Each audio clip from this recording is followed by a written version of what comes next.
Tekrar oluyor ha. Alıyorsun. Ha. Su girmez.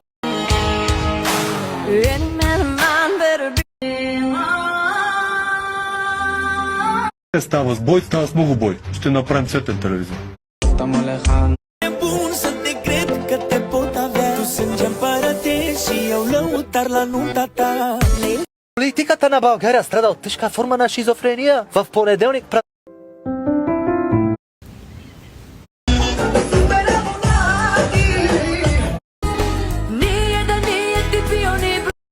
Nana baba teka.